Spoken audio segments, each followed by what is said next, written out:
देखिए 16 सितंबर तक बंदयाल साहब पूरी कोशिश करेंगे कि जितना मैक्सिमम रिलीफ वो दे के जा सके वो दे के जाएंगे।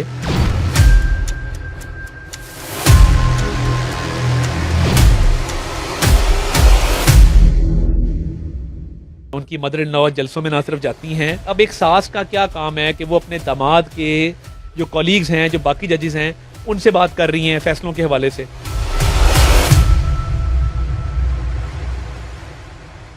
तोशा खाना की चोरी अपनी जगह कायम है, डिक्लेयर नहीं किया गया। अब जब ये सारी चीज़ें मौजूद हैं तो सुप्रीम कोर्ट का मतहद अदालतों को अंडर प्रेशर करना और मतहद अदालतों को फोर्स करना एक फैसला देने के लिए, तो मैं समझता हूँ कि ये खुली नाइंसाफ़ी है।